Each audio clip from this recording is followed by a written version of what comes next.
Sabi nila, ang pag-akyat daw sa bundok ay isang uri ng pagtakas.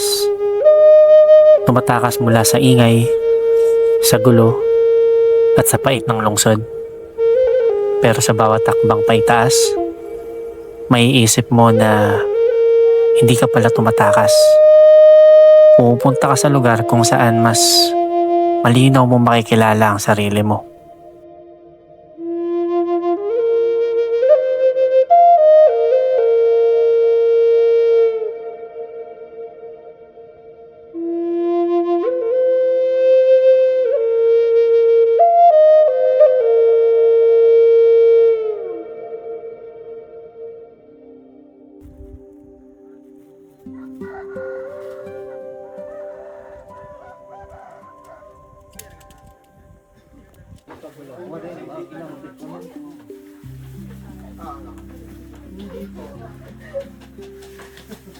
Hi guys! Hindi pa ako nag-inog. Kasama natin. Iba di pa ako makain, iba makain na.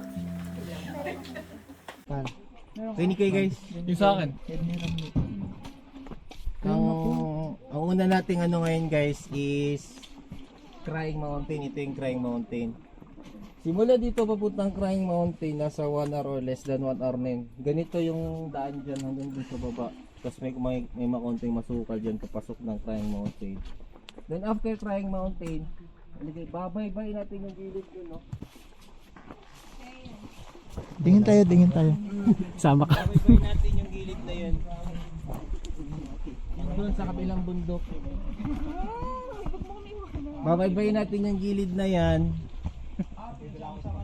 Papunta doon sa Batangan, akitin natin yung Restera System papuntang Batangan. Oh my God. Then after Batangan, ahon tayo doon, yung kabilang bundok niyan, bababain natin yung Litalit. Tapos ang baba yung Likungan. So ito na. Papuntang Batangan, yan yung medyo ano na part. Nakita niyo yung may parang linya doon? Bato yan na ahon. Actually maiksi lang yan, solid na ahon yan. Ang technique niyan, dandaan lang kayo, wag niyo biglayin yung sarili niyo. Kasi mauubos talaga yung lakas niya yung kung bibiglayin niyo. Pagdating ng Batangan guys, trail sign ha. Kasi hindi naman tayo lahat magkakasabay ng pacing eh. May mauna na guide, ganun pa rin, may mga swift na guide. So ang ano natin, trail sign talaga. Kasi pagdating ng Batangan, maraming ligaw dyan. Ligaw na. Makasa tayo mga ibang Ligaw na. ligaw na ba? Ligaw na daan. Doon sa rin sir, mag-ano sir? Maglalaro yun sa school. Oo. Ang target natin sana makadating tayo ng Batangan ng 12 or before 12. Diyan sa pag-akit. 12 or before 12, tapos aalis tayo ng Batangan sana before 1. Okay po. Makaalis na tayo ng Batangan. And then, pagbaba ng Litalit guys, yan yung medyo ma-technical dyan, makinig yung mabuti. Maulan ngayon, pababa yung lahat, 90 degrees. May railings yung gilid nun. So, ang ano ko sa inyo, advice ko sa inyo, mag-ingat kayo, kapit kayo sa mga bato dun sa mga railings para safety. Di bali nang mabagal kayo, basta makababalan tayo ng Litalit na safety. Sa mga poles, sa mga kahoy, kung hindi nyo kabisado gumamit ng mga poles, huwag nyo gamitin sa Litalit. Mas maganda na bumaba kayo doon na nakaupo or ano, kaysa umasa kayo sa mga poles nyo hindi kayo marunong gumamit. Kasi baka ito lang yung magiging cause ng disgrasya nyo. Kasi yan yung pinakadelikado na part ng Litalit. Then pagbaba natin ng Litalit, safe na yun. Mga 30 to 40 minutes papunta Likungan. Ang bunker natin doon is pinakaunang tindahan sa baba, madadaanan niyo yun. Tingin ulit kayo ng trail sign papuntang Likungan kasi ang dami ding ligaw doon na daan. Baka mapunta kayo sa ibang barangay. Ang water source natin diyan sa may gitna. Yan yung sa may rest terraces, may host dyan, may water source dyan. Kung wala na kayong tubig, mag-igib na kayo dyan ng water source paahon ng Batangan kasi ang next water source is doon na sa may school ng Batangan. So mag-igib na kayo dito para may tubig kayo papuntang Batangan. Then sa Batangan target natin mag-lunch kasi doon yung may water source. Pagbaba ng Batangan, pag alis natin ng Batangan, dapat nakaigib na din kayo ng tubig kasi ang last water source natin is a campsite na sa Likungan. So yun lang, maulan, expected na natin yung trail maputik. Huwag nyong anuhin yung putik kasi more on maputik yung trail dyan. Mapuputikan talaga yung mga sapatos nyo.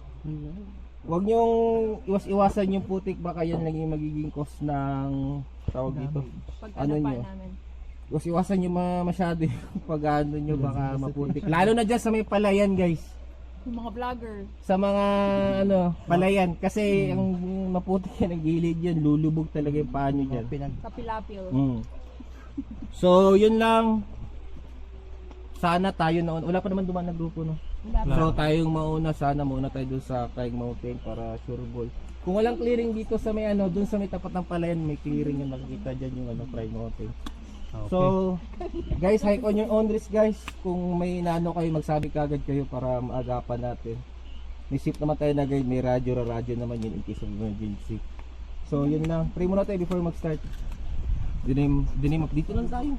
The name of the Father, the Son, the Holy Spirit, Lord, guide nyo kami araw na ito kahit na Lord. Ilayo nyo kami sa disgrasya.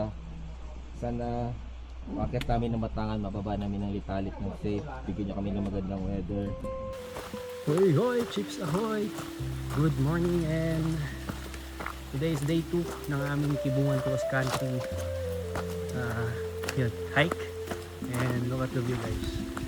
Sobrang ganda. Ngayon, sabi nga sa briefing kanina, dapat kalimutan ko yung mga information na mga gagawin namin. Pero, yung view, maulan. Medyo malakas na ambon, pero mas okay na yun guys sa mainit. Kasama ko na ulan dito lang sa dulo. Kasi mas may enjoy mo yung view, diba? Pero lahat kami nag-enjoy. Sana na ganito lang yung weather, hindi na lumakas. Yan yung dinadaanan namin. Tapos sa gilid niyan, bundok, fog.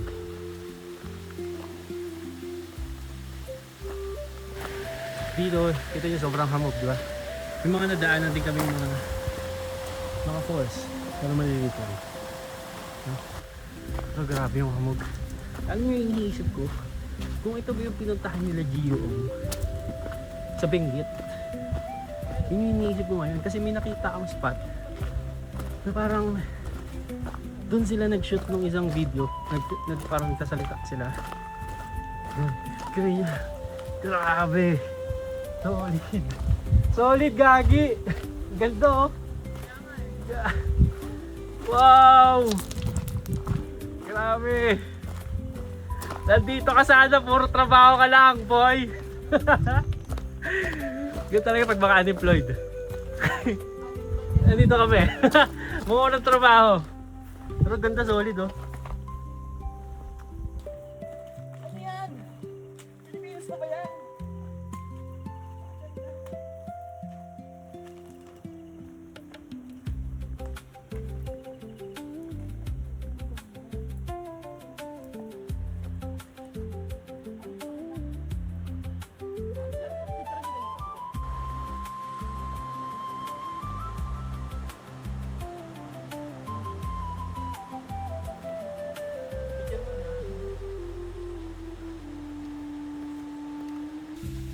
Tingnan niyo yung view. Sobrang ganda. Nasa paanan lang kami niyan. May mga kasama ko.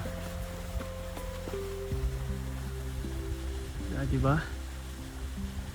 Hindi ko alam kung anong bundok yan, pero ang ganda. Walang tapon dito sa lugar na to. Kaso di lang namin nakikita yung mga kasama namin.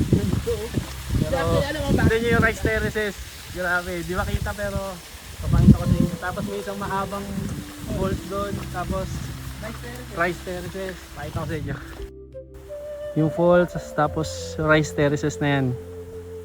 Grabe, ang ganda. Wow. Solid. Pakita ko sa inyo itong dinadaanan nga namin. Puro malalaking bato. Kaya sobrang ingat din namin kasi pwedeng matapilok. Tapos pababa pa. Okay sana kung purong lupa kaso kagaya niyan, nagtulas ako. Pero yun, sa dulo niyan rice terraces na. Tapos may mga falls. Ayan. Medyo masakit yung sa gilid ng tuhod ko pero kung ganyan naman yung kaganda yung view, sobrang worth it. Colored brown and black. Saan?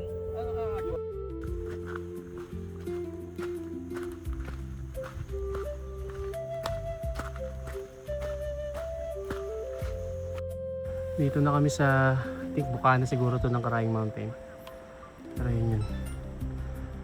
Wow. Yun o. Wait lang. Grabe. Ganda. Ano, Del, video mo nga ako, naglalakad ako. Solid. So na guys, dito yung silhouette ko. Hindi na siya masyadong tanah pero nandito na kami ngayon sa paanan. Gusto makikita yung tinatawag na Karayeng Mountain. Yung mga dadaanan lang na tubigan kagaya niyan. Yung mga tubig na galing yan dun sa mismong falls. So, yun. Pero papuntahan pa namin yung mismong spot kung saan maganda talaga yung view. So, mahirap lang. Lalo't medyo masakit, hindi pala medyo, sobrang sakit na sa kaliwang tuhod ko. Kahit nakakapagod ang trail, napahinto ako. At tuluyang namangha sa ganda ng tinatawag nilang The Karayeng Mountain.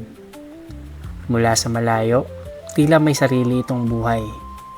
Ang mga bumabagsak na tubig mula sa matataas na batuhan na humahalo sa makapal na hamog. Para nga naman itong bundok na umaagos ang luha.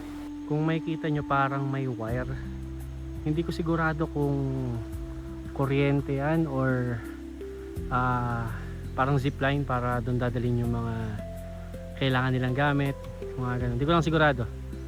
Pero mukhang kuryente eh. Ganyan. Naantay ko lang yung mga kasama ko nandito ngayon kasi may dalawang daan.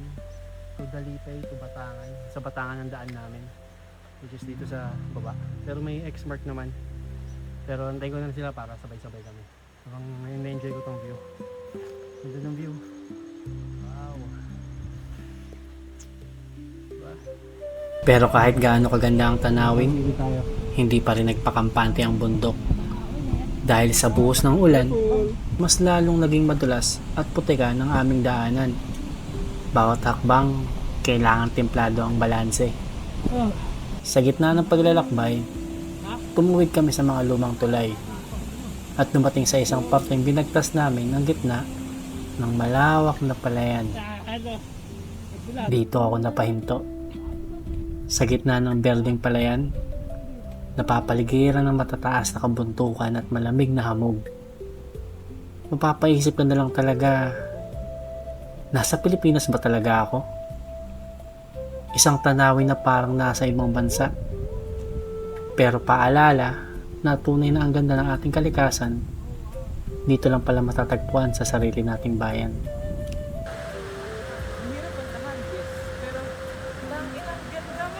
Solid man.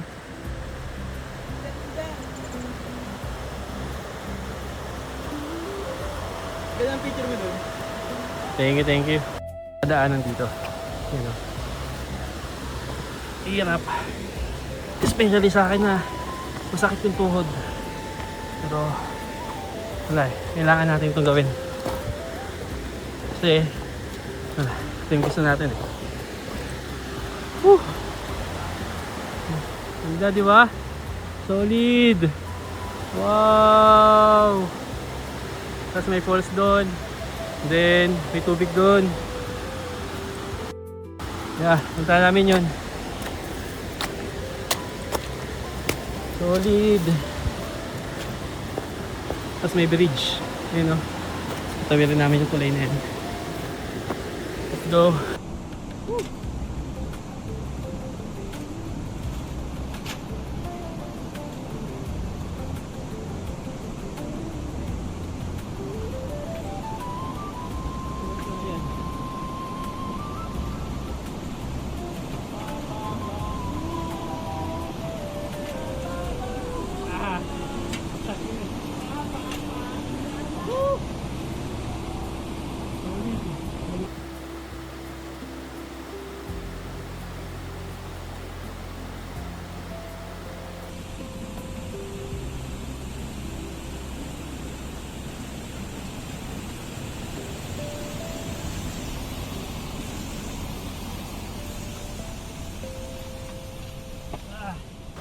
Yung view guys, oh. Wow, dyan kami galing. Dyan. Ayan, dito na kami ngayon. Wow. Solid.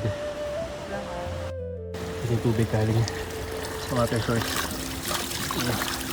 Solid. Aray ko. Literal na nature spring. Aray, ganda. Tapos din yan, no? Ang daming falls. 1, 2, 3, 4, 5, 6, 7, 8. Yan. Solid.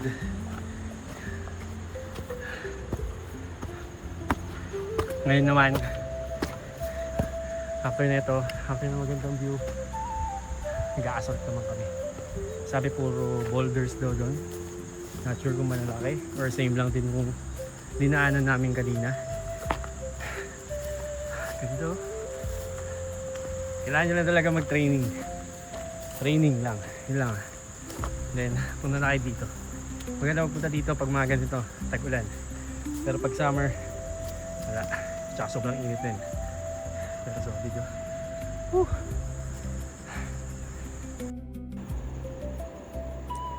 Habang naglalakad ka sa trail, ito yung makikita mo, no? Ganda. May mga falls pa guys, kaso hindi lang talaga siya masyadong visible sa camera. Pero try ko i-zoom. Yun, may falls doon. Dami falls. May mga falls din dyan, yun.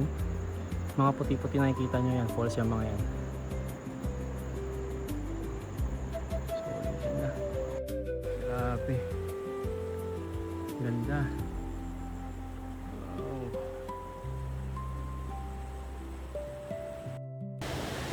Take 5 muna kami pero ito yung view namin, no?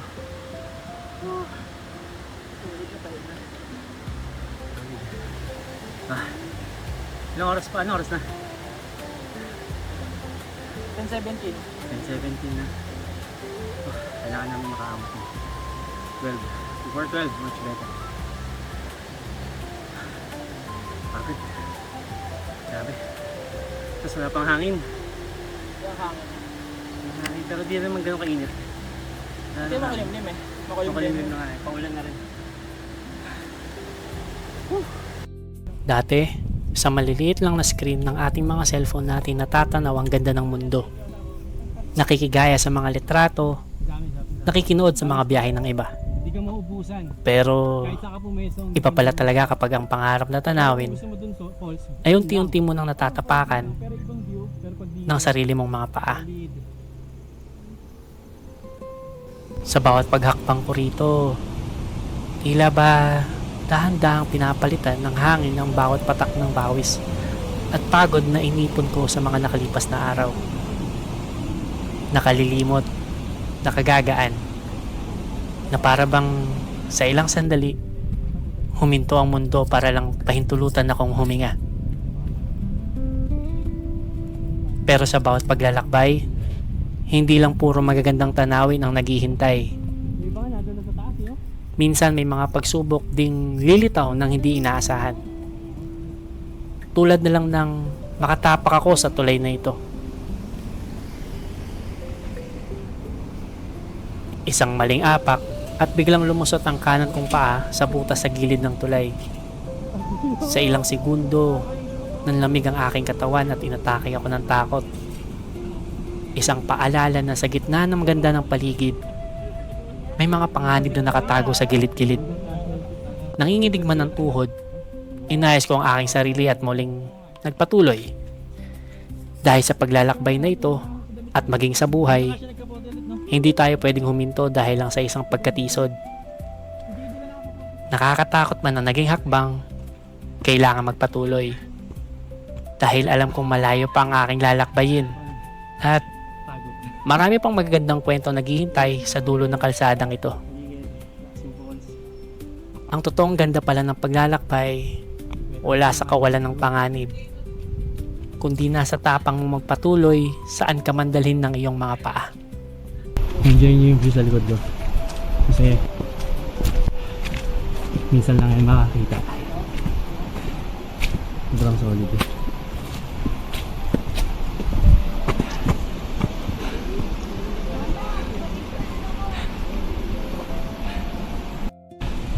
Grabe oh.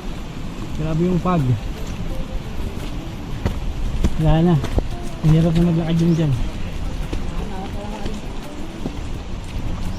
Kasi isang maling hakbang mo lang dyan. Palay ka boy. Yun nyo.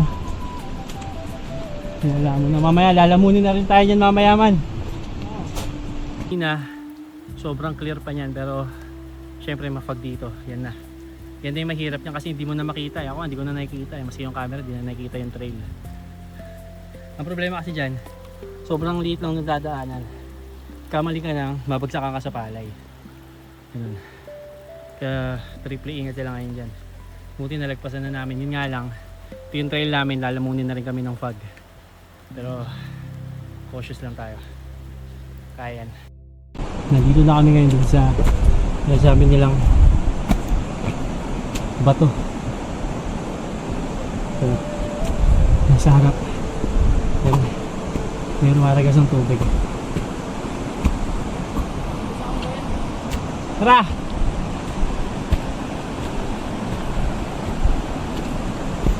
Yun. Alam mo yung ano, yung binigyan na pag-galing. Ah, sige. Sakay ka dito. Sige, akin na.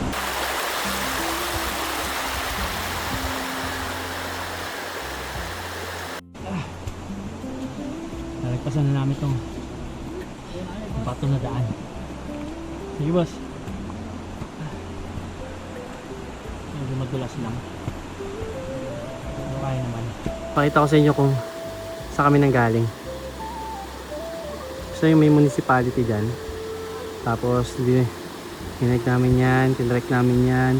Papunta dyan. Then ngayon nandito na kami. Diba? Ang layo boy! Aray ko po! Pero worth it. Sobrang ganda ng view. Solid. Ito na pala yung pinakamatarik. Hindi pa pala. Kaya may dadaanan ko. Nakala ko yun na yung baro. May mas mahaba pa pala. Aray ko. Kailangan ko magdali kasi maganda mababa namin ng Litalit Trail ng may liwanag and hindi maulan para hindi ka nakapuso.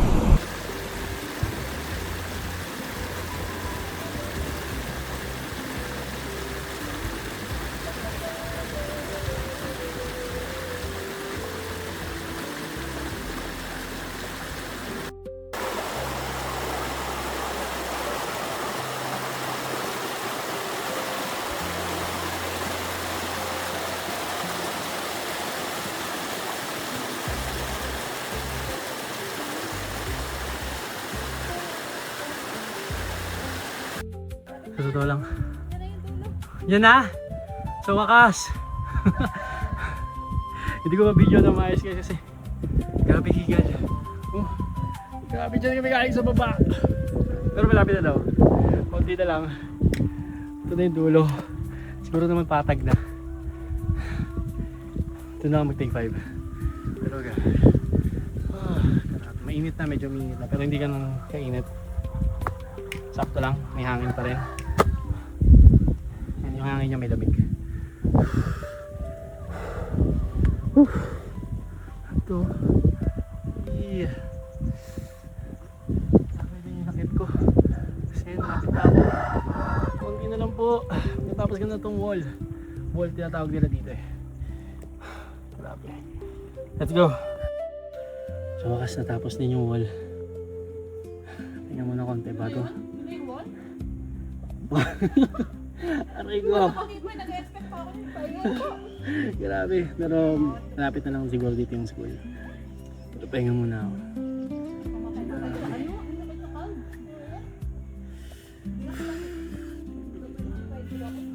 Pupuno na. Press ko na yung hangin. Pahinga muna. Alas 12 ng tanghali. Sakto sa itinakdang oras ng aming coordinator nang marating namin ang Batangan Elementary School. Sa gitna ng nakakapagod na lakarin, ang simpleng lilim ng paaralang ito ang nagsilbing aming silungan. Dito muna kami nagpalipas ng init, kinain ng bawang pananghalian, at nagpalitan ng mga kwento at tawanan. Subalit sa likod ng bawat ngiti at palitan ng biro, bawat isa sa amin ay may bitbit na kaba. Bawat subo ng pagkain, ninanamnam. Hindi lang para mapuno ang tiyan, kundi para mag-ipon ng lakas. Dahil ang susunod na yugto ng aming paglalakbay ay ang kilalang Litalit Trail. Ngayon, alauna pasado. Punta na kami doon sa Litalit Trail. Yun ay 90 degrees na pababa. 2 oras daw yun. Na puro ganun. Mga kasama ko, nauna na sila. Ako na iwan. Bumubuntot na lang ako sa isang grupo.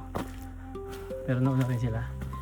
Kasi nagbawas muna ako ng ihi. Good luck na may malagpasan ko. Let's go. Thank you Lord, thank you Lord. Sa mga nakakaalam sa bundok na ito, ang Litalit Trail ay hindi lang basta simpleng daanan. Isa itong pagsubok sa flexibility, balanse, at determinasyon. Kilala ito sa pagiging matarik, teknikal, at madulas dahil sa mga basang batong naghihintay sa bawat hakbang. Sa ganitong uri ng trail, hindi pwedeng basta-basta ka lang naglalakad. Dito, bawat tapak at bawat kapit kailangan planado. Kailangan pinag-iisipan. Ito na yung way pa. Dahil ang isang maling apak ay pwedeng humantong sa aksidente. Sa pag-akyat ng bundok, hindi lang naman ang tuktok ang pinaghahandaan, Tandaan lang tayo. kundi maging ang bawat peligrosong hakbang paitaas. Ito yun yung view. Dahil minsan, sa mga pinakamapanganib na daan, natin natututunan kung paano kumapit ng mas mahigpit sa ating sarili at sa ating mga kasama. Hindi mahirap dito kasi madulas. What more pa kapag sinamahan ng malakas na ulan. Makapit na ako sa railings kasi hirap. Hindi ko pa ma-on yung Insta360 kasi hindi pala nag-charge yung battery ko. Actually kaya siya eh. Sakit lang talaga yung kalawang tuhod ko. Yan sila. Tinulong sila madam.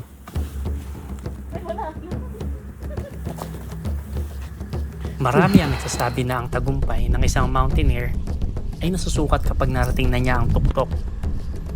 Pero para sa mga nakakakilala sa tunay na mukha ng bundok, alam nilang ang pinakamahirap at pinakamakapanganib na bahagi ng paglalakbay ay ang pagbaba.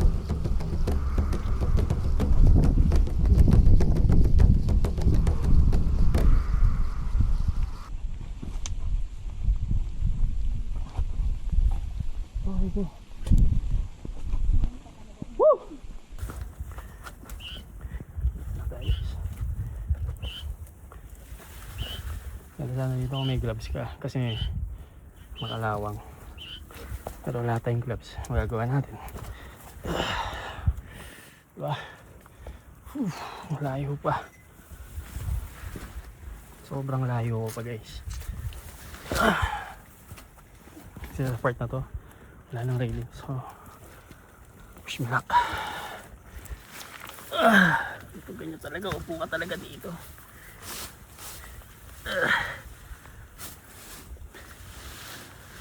Nag-build lang tayo. Yan, meron naman ng railings at pamaya. Uy! Ay! Kinabuhis-buhay kung ginagawa ko. Nagbibideo tapos gaganito. Tapos hindi kayo magsusubscribe. Hindi nyo like yung video. Grabe. Taas pa namin. May mga kasamahan ko. Aray ko.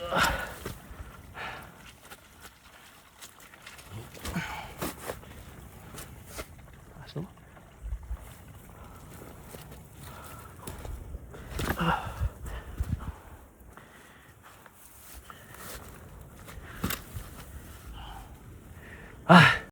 Yung dinadaanan nila. Sobrang tarik. Tapos ganyan yung view. Grabe. Let's go. Let's go. Nang simulan kong bagtasin ang pababang ruta ng Litalit, doon ko naramdaman ang bigat ng hamon. Ang kaba na kanina pa nagtatago sa aking dibdib, ngayon ay tuluyan ng sumabay sa bawat hakbang.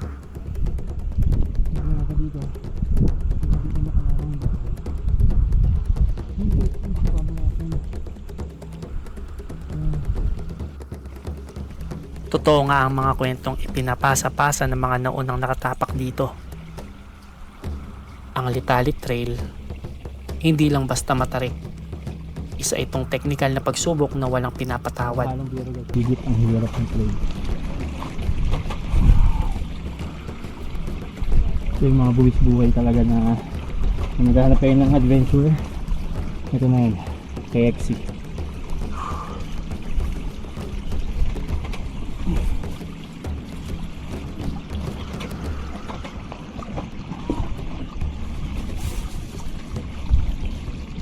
Make sure lang na yung tatapakan nyo and yung kakampitan nyo is stable bago kayo mag-proceed.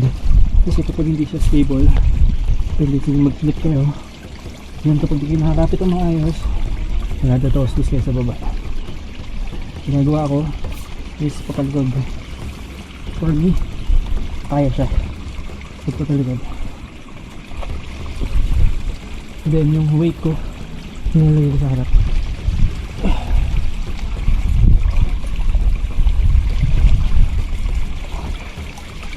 Pero kanya-kanyang diskarte ako.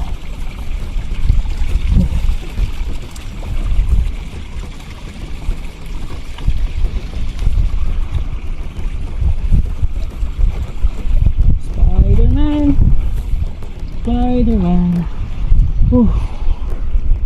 Grabe, ang ganda.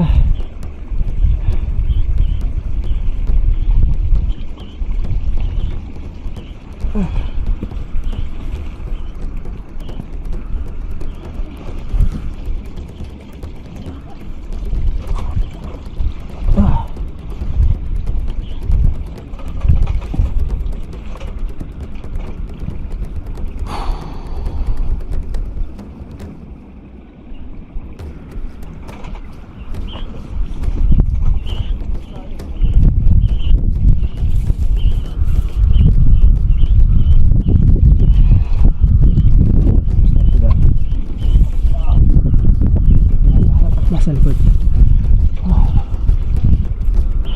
Wala ng tuhod dito pare. Takbo tayo.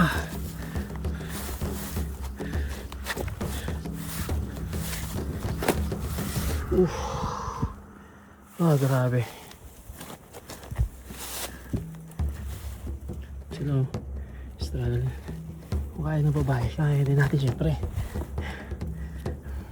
Yung kami guys, makapit na rin kasi ako sa lupa. Talaga, mapuputik ka talaga dito. Kasi yung railings din is natatakpan na rin ng damo. Problema nandito, yung nagkamali yung nasa likuran mo, gugulong talaga dire-diretso. Kaya kailangan naiingat ang lahat.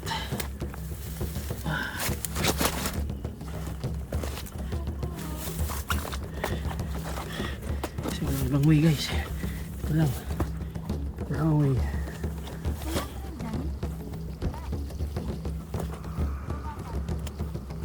Kasi sila gumawa ng daanan dito. Let's go. Ayun na, maambon pa. Nakabutan pa tayo ng ambon. Mahirap, huwag lang lumakas.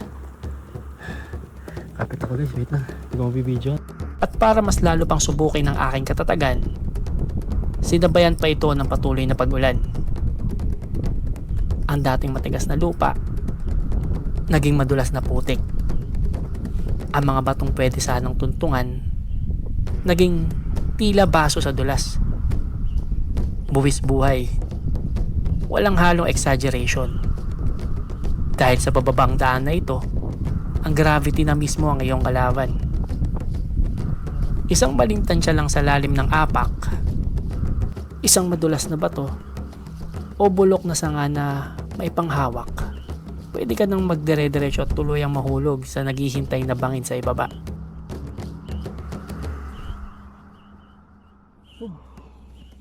Sa ganitong uri ng tereno, hindi pwede magmarunong.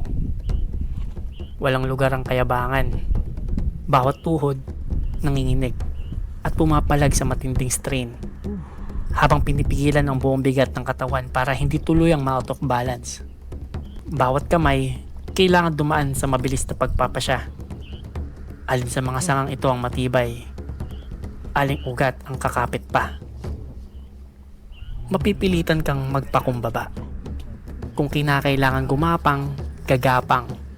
Kung kinakailangan umupo para lang maging ligtas ang susunod na apak, gagawin mo. Dahil ang layunin ngayong araw ay hindi ang magpakasipag o magpakatapang, kundi ang makauwi ng buhay at buo.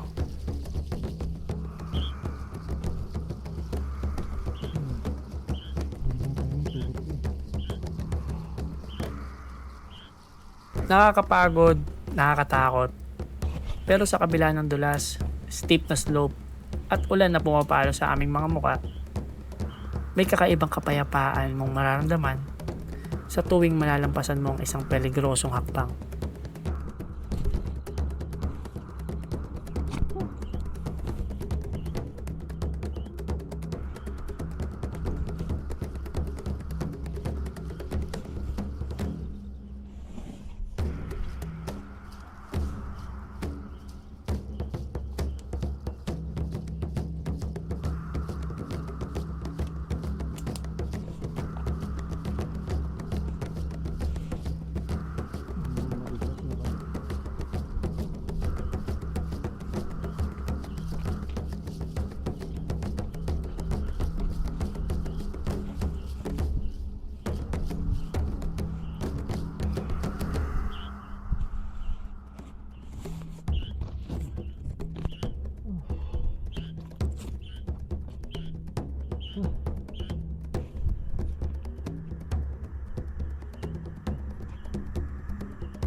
Dahil dito mo marirealize na ang tao, kapag inilagay sa gitna ng panganib, ay may likas palang kakayahang kumapit, magtiis at lumaban. Sinasabi nila na ang bundok daw ang sumusubok sa tao. Pero sa pagbaba ko rito sa Litali Trail, na-realize ko, hindi pala bundok ang kailangan nating talunin, kundi ang sarili nating takot. Sa buhay, hindi lang naman ang pag-abot sa tuktok ang mahalaga, kundi ang kakayahan mong bumaba ng ligtas. Kaano man kadulas, katarik, o kapeligroso ang dang kailangan mong balikang muli. Kasi nagbito ng lupid, wala na.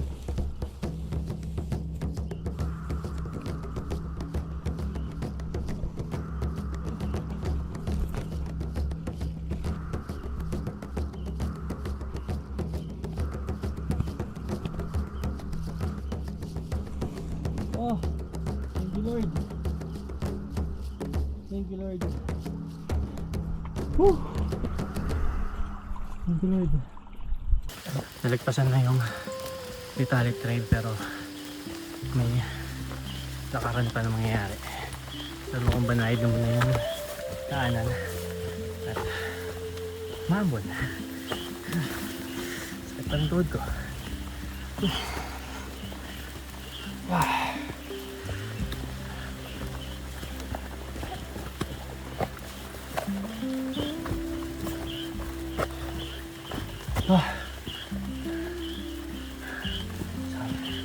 Sabi na yung fog.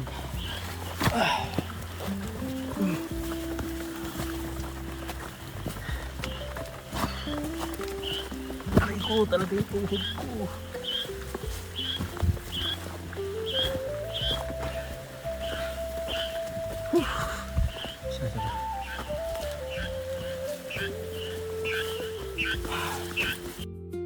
Dandanan yan.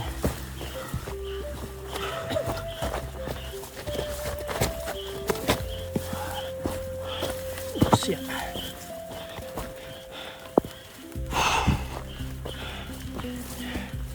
Nalaman na kami ng fog. Ayun.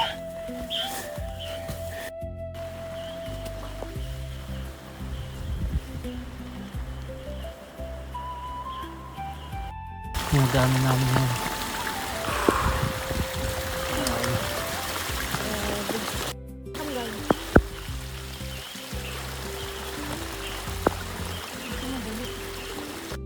Ubus na energy. Tanaw na namin pero malayo pa. Ano? Malapit na daw. Alin? Wala na, huli na pagsisi. Hindi ako naririnig eh. Ano ba yung malapit ako? Ano yung malapit? Yun. Yun yung dapat puntahan namin. Wala na. Yung blue na bubong na yun. Wait lang po. Eh, nandito pa rin kami. Pinabag yun. Ang lakas ng hangin, no? Whew! Grabe. Mga konti na lang. Mukhang adventure.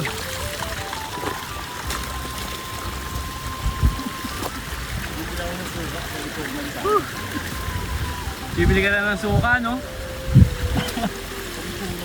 Liwangan pa? Lapit namin dito. Uy, putang.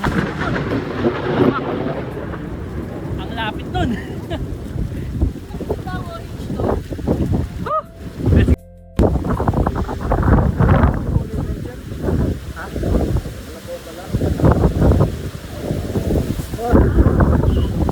Basta namin ito nagdanan dito.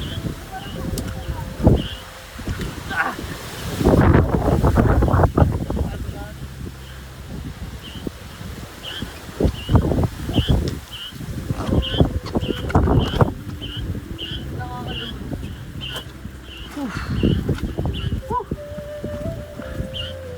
Konti na lang. Lapit lang naman sa bahay. Just go.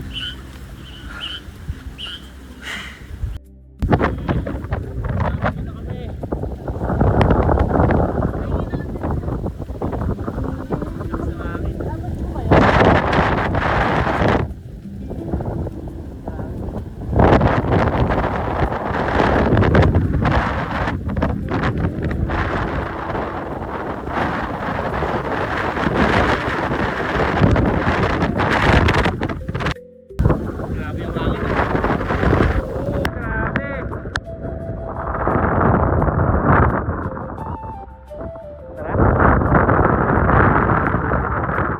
Grabe. Nasa likod mo. Yan yung inakyat namin. Binaba wala. Inakyat and binaba. Diyan parang dumaan tayo. Kailangan ko siya i-flexible.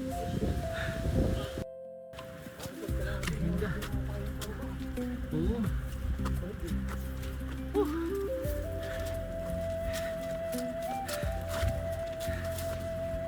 Day 2 finish. Ah. Ano na sir? 401.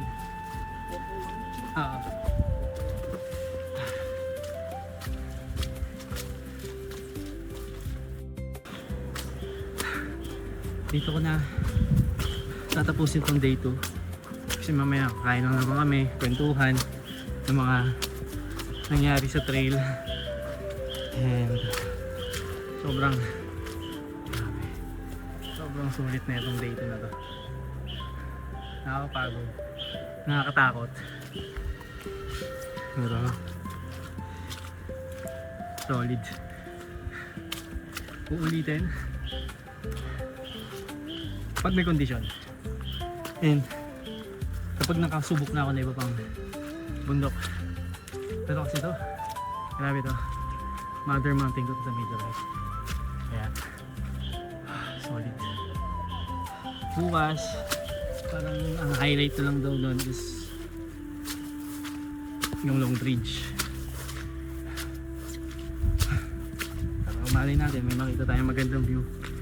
Yung mga mangyaring maganda or hindi inaasahan sa video natin. Pero yun lang, yung nasa day 2 lapit na. Ito yung mga bahay, yan, lapit na kami. Thank you Lord, nakasurvive ako kahit na sobrang sakit na itong kaliwang tuhod ko. Sakit na hindi ko na matiklop. Pero I hope hindi siya sobrang malala na injury. I hope bugpug lang na ilang days or weeks makarecover agad ako. Pero yun, solid ka. Thank you Lord. Sa pagtatapos ng araw na ito, pitpit ng aming mga binte ang matinding pagod at ng aming mga katawan ang pasa at putik mula sa bawat maling apat at pagkadulas. Madaling mahalin ang bundok kapag maganda ang panahon at maayos ang kalsada. Pero ang tunay na mukha ng paglalakbay ay hindi lang nasusukat sa mga ngiti at sa litrato, kundi sa kung paano mo tinalo ang sarili mong takot nang magsimula ng sumuko ang iyong mga tuhod. Dahil sa huli, ang paglalakbay pala ay hindi lang tungkol sa mga magagandang tanawin na ating nakikita, kundi tungkol sa kung sino tayo pagbaba natin sa bundok. Hindi natin hawak ang panahon at hindi natin matatansya ang bawat panganib sa daan. Sinulit ko pare. Pero hanggat marunong tayong kumapit sa mga tabing kaibigan, mag-ingat sa bawat hakbang at magtiwala sa sarili nating lakas, makauuwi at makauuwi tayo ng ligtas. Dahil ang bundok, hindi lang pala ito lugar na inaakyat para marating ang tuktok. Isa itong paalala na gaano man katarik o kadulas ang daan sa buhay, lagi may patag na naghihintay sa dulo para sa taong hindi humihinto sa paglalakad. I have a nose. Akala ko ano. Mula sa paanan ng Litali Trail, ako si Popoy. Mag-iingat tayo sa bawat paglalakbay. There are times Ang lamig. when I'm lying in my bed, howling, crying from this stupid guess, and my eyes are like windshield on a rainy day. Almost dropped down, swelling as I keep on, 'cause this angel has flown away from me, leaving me in drunken misery. I should have clipped her wings and made her mine for all eternity. Now Parang this kinakapanos. flown away from me. I thought I had the strength to set her free. I did what I did because I love her so. Will she ever find her way back home to me?